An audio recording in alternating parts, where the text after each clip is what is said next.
Emily, don't open that. Richard Whitmore's voice cut through the ballroom so sharply that even the pianist stopped playing. 100 guests turned toward the center table, where Emily Whitmore sat beneath a chandelier bright enough to make every champagne glass sparkle. In front of her lay a plain cream envelope.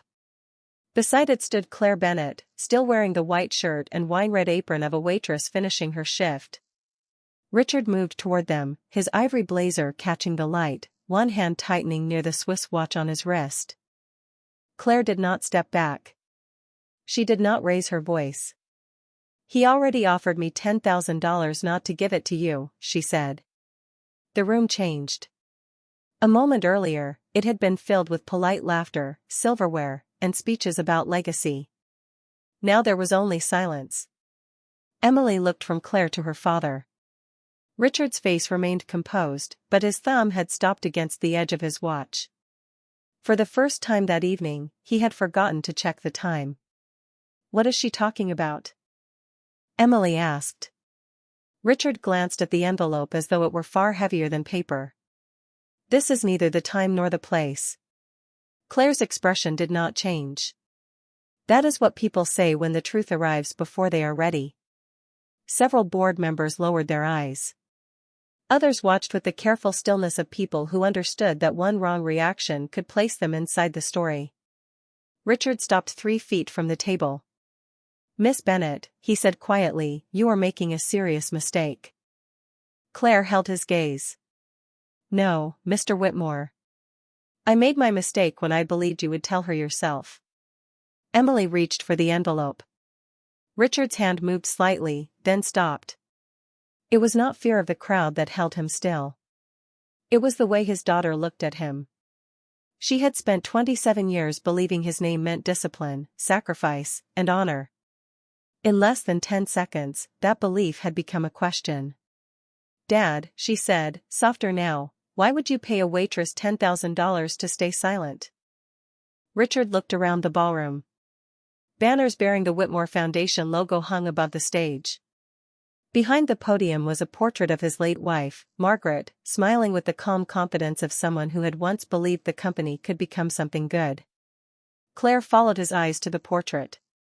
That was when Richard understood she knew more than he had imagined. Perhaps more than anyone still living. Emily touched the envelope but did not open it. "Tell me what's inside." Claire looked at Richard once more. There was no satisfaction in her face. No anger. Only the quiet patience of someone who had carried a question for 17 years and had finally brought it to the one person who deserved to answer it. "Evidence," Claire said. "And a voice your father thought had been buried with the past." 12 hours earlier, Richard Whitmore had believed the most dangerous thing in his restaurant was a missing flash drive. He had been wrong. The most dangerous thing was the woman everyone had mistaken for invisible. 12 hours earlier, Claire Bennett had been carrying a tray of coffee through the private dining room at Belmont when she noticed that no one had bothered to lower their voices. Powerful people rarely did around waitresses. They spoke as though white shirts and wine-red aprons made a person part of the furniture. Claire had learned to use that mistake. She remembered orders without writing them down. She remembered faces after a single glance. Most of all, she remembered what people left behind. Her father had taught her that years ago, before his name became something strangers whispered with pity. "People reveal themselves in the things they forget," Daniel Bennett used to say. That evening, Richard Whitmore sat at the head of a long walnut table beneath a row of amber lights. His ivory blazer was perfectly pressed. His silver watch rested beside a folder marked "Confidential." Across from him sat Nathan Cole, the company attorney, and Grant Mercer, Whitmore Hospitality's chief financial officer. They had ordered black coffee, no dessert, and privacy. Claire gave them all 3. She moved quietly between the table and the service station, replacing cups before anyone asked. Richard never looked directly at her. Nathan thanked her once without lifting his eyes. Grant did not acknowledge her at all. Claire preferred it that way. Their conversation began with numbers. Insurance reserves. Board votes. A transfer of authority scheduled for that night. Emily Whitmore would be announced as her father's successor before 100 guests. Then Grant opened the old folder. The air changed. "This should have been destroyed years ago," he said. Richard's fingers stopped against the rim of his coffee cup. "Not here. The archive review starts Monday. If they find the original Harbor report, we will not be discussing public relations. We will be discussing liability." Claire was halfway to the door when she heard the words Harbor report. Her steps did not slow, but every sound in the room seemed to sharpen. The soft click of Nathan's pen. The hum of the air conditioner. The faint rattle of porcelain against Grant's saucer. "My daughter is downstairs," Richard said. "Nothing happens tonight." Grant leaned closer. "Emily is the reason this has to disappear before tonight." Claire set the coffee pot on the sideboard. Through the reflection in the glass door, she saw Grant slide a thin file across the table. A name appeared near the bottom of the first page. Daniel Bennett. Her father. For 1 second, Claire forgot to breathe. Then Richard closed the folder. "We followed the report we were given," he said. "That is the statement. It has always been the statement." "It was never the truth," Nathan replied quietly. No one spoke after that. Richard stood first. Grant gathered the papers. Nathan placed his pen inside his jacket. Within a minute, they were gone, leaving behind 3 cold cups and a room that felt smaller than before. Claire returned to clear the table. Beneath the white linen cloth, something caught the light. A black flash drive. Small. Unmarked. Easy to miss. She picked it up between 2 fingers and stared at the closed door. On the table, 1 drop of coffee had spread across the wood like a dark stain no napkin had touched. Claire stood alone in the private dining room with the black flash drive resting in her palm. The object weighed less than an ounce, yet it seemed to pull every memory of her father into the room. Daniel Bennett at the kitchen table, reading maintenance manuals after dinner. Daniel checking the smoke detector twice before bed. Daniel teaching her that careful people were often blamed when careless people needed protection. 17 years had passed since the Harbor Hotel incident, but Claire could still remember the newspaper photograph that showed her father leaving the building with his head lowered. The article called him negligent. The company statement called the accident preventable. Neighbors stopped meeting his eyes. Employers stopped returning his calls. He spent the final years of his life insisting that he had warned management about the ventilation system. No one believed him. Claire closed her fingers around the drive as footsteps sounded beyond the glass door. She slipped it into the front pocket of her apron just before Emily Whitmore entered. Emily wore a navy dress and carried a cardboard archive box against her hip. Unlike her father, she looked directly at Claire. "I am sorry," she said. "I thought this room was empty." "The meeting just ended." Claire gathered the coffee cups, keeping her movements steady. Emily placed the box on a chair. A handwritten label read Margaret Whitmore Memorial Display. "My mother kept everything," Emily said with a faint smile. "Letters, photographs, hotel menus." Apparently, she believed ordinary things mattered. Claire glanced at the box. Sometimes ordinary things remember what people do not. Emily studied her for a moment, as though surprised by the answer. "That sounds like something my mother would have said." From the ballroom below came the muted sound of musicians testing their instruments. Staff members moved along the hallway carrying flowers and folded linens. In less than 2 hours, Emily would stand before the board and accept leadership of the company her father had built. She looked composed, but her hand remained on the edge of the box. "Everyone keeps telling me tonight is about the future," she said. "I cannot stop thinking about the past." Claire set the last cup onto her tray. "Maybe the two are closer than people admit." Emily gave a quiet laugh, but it faded when she noticed the closed folder still lying near Richard's chair. "Did my father leave that?" Claire looked at the folder. Grant had taken the Harbor report, but a single sheet remained beneath it. Emily reached toward the table. Before her fingers touched the paper, Richard appeared in the doorway. His expression did not change, yet the room seemed to tighten around him. "Emily," he said, "the event coordinator is looking for you." She turned. "I was helping Miss Bennet clear the room." "That is not necessary." Richard crossed the floor and placed his hand over the remaining document. His Swiss watch caught the amber light. Claire saw his eyes move briefly to her apron pocket. It was only a glance. Small. Controlled. But it told her everything. He knew the drive was missing. Emily lifted the archive box again. "I will see you downstairs, Dad." Richard waited until the door closed behind her. Then he looked at Claire without the distant politeness he had worn during dinner. "Did you find something under this table?" he asked. Claire balanced the tray against her hip. Her voice remained calm. "People leave many things behind, Mr. Whitmore." His gaze settled on her face. "That was not my question." Claire held his eyes.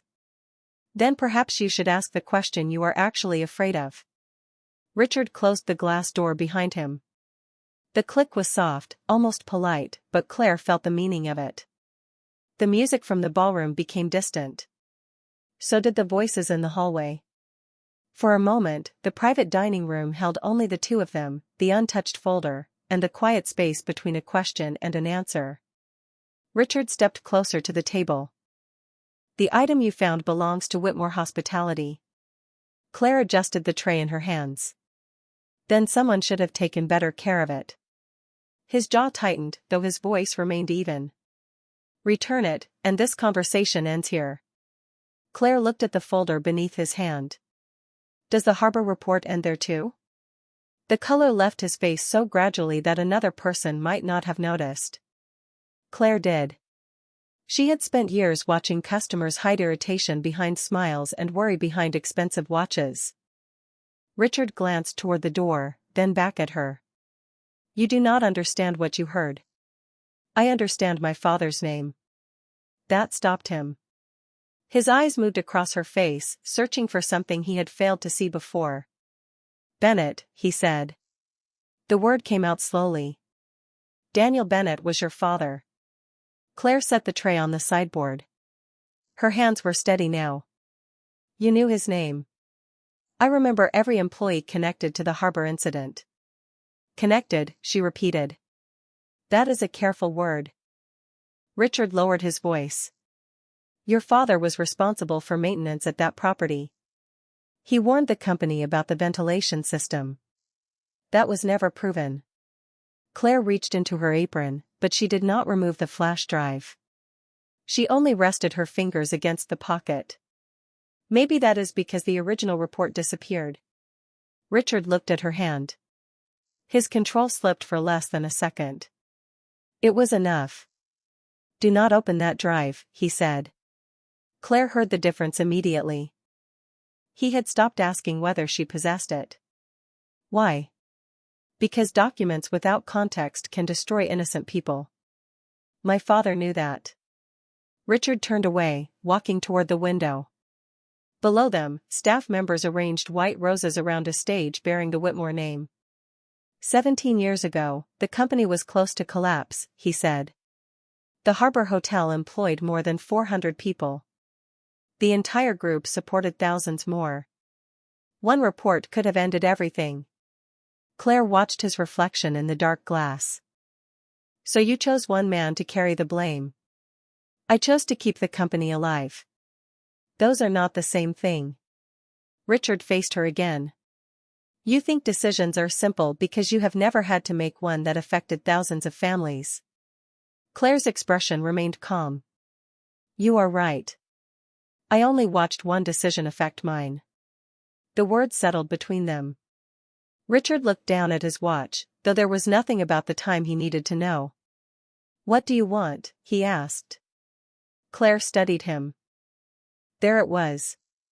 The question powerful men asked when they believed every silence concealed a price. "I want to know what is on the drive." "And after that?" "That depends on what you buried." Footsteps passed outside the door. Richard waited until they faded. "Give it to me," he said, "and I will make sure you are compensated." Claire tilted her head slightly. "Compensated for what?" Richard did not answer. Claire picked up her tray. "Your daughter said ordinary things matter. I wonder if she believes ordinary people matter too." For the first time, Richard's composure broke completely. "Leave Emily out of this." Claire opened the door. "Then you should have left my father out of your lie." Claire did not return to the ballroom. Instead, she walked past the kitchen, through the employee hallway, and into the small break room near the service entrance. The fluorescent light buzzed above a table scarred by years of coffee rings and hurried meals. Her locker stood against the far wall. She closed the door behind her, removed the black flash drive from her apron, and placed it beside her old laptop. For several seconds, she only looked at it. The drive was ordinary. Cheap plastic. No label. Nothing about it suggested 17 years of silence. Claire opened the laptop and waited through the slow startup screen. Her reflection appeared faintly against the dark glass. White shirt. Wine-red apron. Tired eyes that looked more like her father's every year. She inserted the drive. A folder opened without a password. Inside were financial records, internal emails, engineering reports, and one audio file dated 3 days after the harbor incident. Claire clicked the first document. The original maintenance report appeared on the screen. She read the opening line once. Then again. Daniel Bennett had documented repeated failures in the ventilation system. He had submitted repair requests. He had recommended closing 2 floors until replacement parts arrived. Each warning had been delayed, reduced, or denied. Claire scrolled downward. At the bottom was her father's signature. Beside it was a handwritten note from management. Repairs postponed pending quarterly review. Her chest tightened, but she did not cry. Not yet. She opened the version that had been released to investigators. The warnings were gone. The dates had changed. Her father's final recommendation had been replaced with a sentence stating that no immediate safety risk had been identified. Claire stared at the altered page until the words blurred. For years, people had told her grief could distort memory. That her father might have forgotten details. That families often needed someone else to blame. But Daniel had remembered correctly. The proof had simply been hidden where no ordinary person was expected to find it. Claire clicked the audio file. At first, there was only static and the low hum of an air conditioner. Then Grant Mercer's younger voice filled the speakers. "If the original report reaches the insurers, they will pull coverage from every Whitmore property." Nathan Cole answered, quieter. "Changing it transfers responsibility to Bennett." A chair moved across the floor. Richard spoke next. His voice sounded younger, but the control was already there. "The company cannot survive a shutdown." "Then we tell the truth and accept the cost," a woman said. Claire stopped breathing. The voice was clear, calm, and unmistakably firm. "Daniel Bennett warned us. We do not save this company by destroying an innocent man." Richard said the woman's name. "Margaret, you do not understand the numbers." "I understand the choice." Claire leaned closer to the laptop. Margaret Whitmore continued. "One day Emily will inherit this name. I will not let her inherit a lie." The recording ended abruptly. Claire sat motionless. Outside the break room, carts rolled toward the ballroom and someone called for more champagne glasses. The celebration was getting closer. On the laptop screen, Margaret's name appeared in the file properties as the person who had created the recording. Claire finally understood why the flash drive had been near Richard's folder. It had not come from the company archive. It had come from Margaret's memorial box. A knock sounded at the door. Claire closed the laptop. Richard stood on the other side when she opened it. This time, he held a cream envelope in one hand. $10,000, he said. "You give me the drive, and we both walk away from this." Claire looked at the envelope, then at him. You already walked away once. Richard held the cream envelope between them as though the weight of the money could settle the matter. Claire looked at it without reaching out. The break room suddenly felt too small for his ivory blazer, his polished shoes, and the confidence of a man accustomed to entering ordinary spaces and changing the rules. $10,000 is not compensation, she said. It is a price. Richard lowered the envelope onto the table beside her closed laptop. Call it whatever you need to call it. And what should I call my father? His eyes shifted toward the locker wall. Daniel Bennett was part of a complicated situation. He was a man. Claire placed one hand on the laptop. He had a name before your company turned him into a sentence in a report. Richard exhaled slowly. Beyond the door, the ballroom musicians began playing the opening notes of a familiar standard. The sound reached them softened by 2 hallways and years of polished doors. I cannot change what happened, he said. No. But you changed what people were allowed to know about it. The company would have collapsed. You keep saying that as though it answers everything. Richard's fingers moved toward his watch, then stopped before touching it. 4,000 employees depended on us. Hundreds of vendors. Families with mortgages, children in school, medical bills. We were days away from losing our insurance coverage. If the original report had become public, every Whitmore property could have closed. Claire listened without interrupting. His voice did not sound proud now. It sounded tired. That did not make his words less calculated. So you saved thousands of families, she said, by deciding mine was small enough to sacrifice. Richard looked at her. The silence between them lasted several seconds. I was trying to protect my daughter too. Claire opened the laptop and turned the screen toward him. Margaret Whitmore's name remained visible beneath the audio file. Richard's face changed. Not dramatically. His shoulders simply lost some of their certainty. Where did you get that? It was already on the drive. He stared at the screen. Emily brought Margaret's memorial box here this afternoon. I know. You removed the drive before the ceremony. Richard did not deny it. Claire clicked the audio file but stopped before it played. Your wife wanted Emily to know. Margaret did not understand what disclosure would have done. She understood what hiding it would do. Richard stepped closer to the table. You heard one conversation from 17 years ago. You did not see the banks refusing extensions. You did not sit across from managers who believed their hotels would close by morning. You did not have a 6-year-old daughter asking why her mother was crying. Claire's expression softened, but her voice did not. And you did not sit across from my father while he tried to explain why no one would hire him. You did not watch him reread the same article until he began wondering whether the truth mattered at all. Richard looked down. The envelope remained unopened between them. What do you want me to do? He asked. Claire studied him carefully. Say his name. Richard lifted his eyes.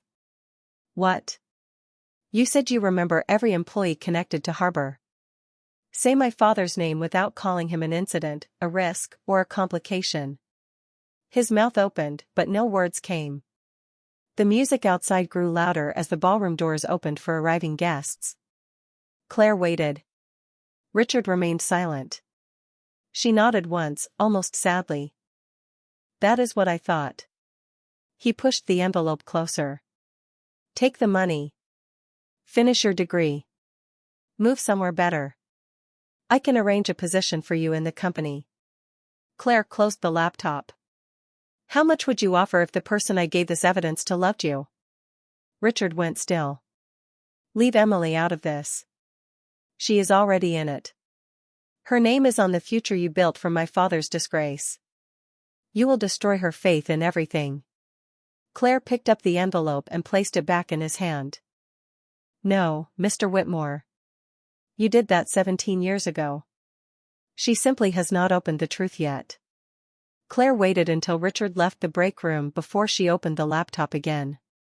The ballroom had begun filling with guests, and the sound of conversation moved through the walls like distant rain. She replayed Margaret Whitmore's recording from the beginning. This time, she listened past the words everyone would notice. Past the argument about insurance. Past Richard's insistence that the company could not survive the truth. Beneath the voices, there was a faint mechanical hum, followed by the chime of a clock. Claire recognized it. The Whitmore Harbor Hotel had once displayed an antique lobby clock that rang every 15 minutes. Her father had taken her there when she was 12, before the incident, back when he still believed careful work could protect careful people. The recording had not been made in a boardroom. It had been made at Harbor itself. Claire opened the file information. The date was 3 days after the official report had been revised. The creator was Margaret Whitmore. The storage path contained one more detail. Memorial Archive copy. Claire stared at the words. Margaret had not made one secret recording and forgotten it. She had preserved it deliberately. Claire searched the remaining folders. Photographs appeared first. Margaret beside hotel employees. Margaret speaking at a safety meeting. Margaret standing next to Daniel Bennett near the harbor mechanical room. On the back of the scanned photograph, someone had written, "Daniel warned us twice." I should have listened sooner. Claire pressed her fingertips to her lips. For 17 years, she had believed no one inside Whitmore Hospitality had defended her father. Now a woman she had never met had left behind proof that someone had tried. At the bottom of the folder was a letter addressed to Emily.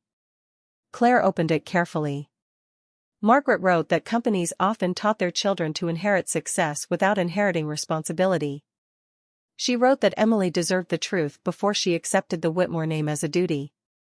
The final sentence was simple. Give her the choice we denied Daniel Bennett. Claire leaned back in the chair. The evidence had not found her by accident. Emily had carried Margaret's memorial box into the same room where Richard planned to remove the last copy of the truth. Richard had taken the flash drive from the box, placed it with the harbor file, and intended to make it disappear before his daughter's ceremony.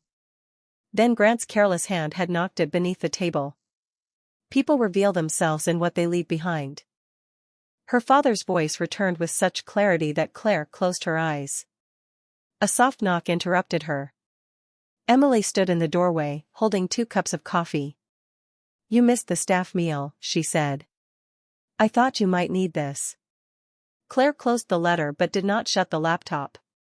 Emily stepped inside and placed 1 cup on the table. "My father looked upset when he came upstairs." "Did something happen?" Claire looked at her. The same steady eyes as Margaret's. The same habit of waiting for a real answer instead of filling silence with one of her own. "Did you know what was inside your mother's memorial box?" Claire asked. Emily shook her head. "Mostly photographs and letters. My father offered to review everything before the display." "Did he remove anything?" Emily's expression changed. "A flash drive. He said it contained old financial records that did not belong in the exhibit." Claire turned the laptop toward her, stopping before the recording file. She could give Emily everything now. She could watch the truth land without warning. But Margaret's letter had asked for choice, not punishment. "Your mother left something for you," Claire said. "Something your father did not want you to hear." Emily looked at the screen, then at Claire. "Is this about Harbor?" Claire felt the question settle between them. Emily already knew the name. "How long have you known about Harbor?" Claire asked. Emily wrapped both hands around the coffee cup, though she did not drink. "Long enough to know my father becomes someone else whenever I mention it." Emily did not move toward the laptop. She remained beside the table, both hands wrapped around the coffee cup, her eyes fixed on Claire's face. "My mother used to ask questions about Harbor," she said. "Whenever she did, my father changed the subject. After she died, I found letters with that name in the margins, but never enough to understand what she was trying to tell me." Claire opened Margaret's letter again and turned the screen toward her. "She was trying to give you a choice." Emily read the first line silently. The color slowly drained from her face. Outside the break room, applause rose from the ballroom as the master of ceremonies welcomed the guests.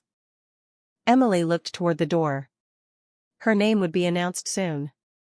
Her future was waiting less than 200 feet away, polished and prepared beneath chandeliers. On the laptop, her mother's words waited without decoration. "What is on the recording?" she asked.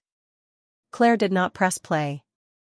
"Your mother arguing against the decision to blame my father for the harbor incident." Emily looked at her sharply. "Your father?" "Daniel Bennett." The name landed between them. Emily set the coffee down before her hands could betray her. "The maintenance supervisor." Claire nodded. "The man the company said ignored the warnings." "He did not ignore them," Emily said quietly, as if repeating something she had once overheard. "No. He wrote them." Claire opened the original report. Emily read the dates, the repair requests, and the recommendation to close 2 floors. Her breathing changed, but she did not look away. Then Claire showed her the altered version. The missing warnings. The changed language. Daniel's signature left beneath words he had never written. "Who approved this?" Emily asked. Claire held her gaze. "Your father." The applause outside ended. A staff member called Emily's name from the hallway, reminding her that the presentation would begin in 10 minutes. Emily did not answer. She stared at the screen, then at Margaret's letter. "Play the recording." Claire rested her hand beside the laptop. "Once you hear it, you cannot return to the version of your father you had this morning." Emily's eyes filled, but her voice remained steady. That version was already incomplete. Claire clicked the file. Static filled the room. Then Grant Mercer spoke about insurance. Nathan Cole warned that responsibility would be transferred to Daniel Bennett. Richard said the company could not survive a shutdown. Finally, Margaret's voice came through, calm and unmistakable. "We do not save this company by destroying an innocent man." Emily closed her eyes. Her mother continued. "One day Emily will inherit this name. I will not let her inherit a lie." When the recording ended, the room seemed to hold its breath. Emily sat down slowly. She did not cry. Not yet. "He took this from her box," she said. "He knew she wanted me to hear it." Claire nodded. "He planned to remove it before tonight." Emily looked toward the ballroom again. "Why did you not give this to the press?" "Because your mother did not ask for an audience. She asked for you." Claire removed a small brass key from the envelope beside the laptop. "The full archive is in a storage locker 3 blocks from here. Copies of every document are inside. This key is yours." Emily did not take it immediately. "And if I open it?" "Then you decide what happens next. You are trusting me with your father's name." Claire's expression softened. "No. I am giving you the chance your father denied mine." Emily reached for the key. Before her fingers closed around it, the break room door opened. Richard stood there, the cream envelope still in his hand. His eyes moved from the laptop to his daughter, then to the brass key on the table. "Emily," he said, very softly. "Do not take that." Emily looked at him with a stillness that belonged to her mother. Why? Richard had built an empire from answers. In that moment, he had none. Richard remained in the doorway, one hand still holding the cream envelope, the other resting at his side. For the first time that evening, he looked less like the owner of Whitmore Hospitality and more like a man who had arrived too late to control the room. Emily looked down at the brass key, then back at him. "Why should I not take it?" she asked again. Richard stepped inside and closed the door behind him. "Because you do not have the full context." Claire almost smiled at the repetition. Context. Liability. Protection. He had spent 17 years finding larger words for a smaller truth. Emily stood. "Then give me the context." Richard's eyes moved to the laptop. Margaret's letter remained open on the screen. Her words waited between them, calm and permanent. The company was collapsing, he said. Banks were calling loans. Insurers were threatening to walk away. If Harbor had closed, every property could have followed. That explains what you feared, Emily said. It does not explain what you did. Richard tightened his grip on the envelope. I was trying to preserve something for you. Emily looked at the money in his hand. Is that what this is too? He glanced down as though he had forgotten he still held it. Claire said nothing. She did not need to. The envelope answered for him. Richard placed it on the table. I offered Miss Bennet a private settlement. You offered her silence. I offered her a future. Claire's voice was quiet. You offered me a life built on the same lie that damaged my father's. Richard turned toward her. I told you I would correct the record. Privately, Claire said. Where no one who believed the lie would ever have to admit they were wrong. Emily picked up the envelope and felt its thickness between her fingers. $10,000, she said. Is that what you thought this was worth? Richard's expression hardened, then softened again. I thought it could help her. You thought it could help you. The words sounded like Margaret's voice. Richard heard it too. His eyes moved toward the laptop. Emily pressed the brass key into her palm. Did you know Mom saved the recording? Not until after she died. And when you found it? Richard looked away. That was enough. Emily nodded slowly. You removed it from her memorial box before I could hear it. I wanted to spare you. From the truth? From carrying a decision you did not make. Emily's eyes finally filled. But you were willing to let me inherit everything that decision paid for. Outside, the master of ceremonies announced that Emily Whitmore would soon be welcomed to the stage. Applause followed. Her future was calling her name while her past stood 3 feet away. Richard took a step toward her. Emily, listen to me. We can handle this together. She looked at him with quiet disbelief. Together would have been 17 years ago. He stopped. Claire watched the distance open between father and daughter. It was not measured in feet. It was measured in every morning Richard had chosen silence again. Emily closed the laptop and placed the key inside the cream envelope. Then she handed the envelope to Claire. Bring this to my table when they call me to the stage. Richard's face changed. Emily. She looked at him, steady now. You had 17 years to tell me privately. She opened the door. Music and light poured into the room. Before stepping into the hallway, she turned back once. Now you can tell everyone.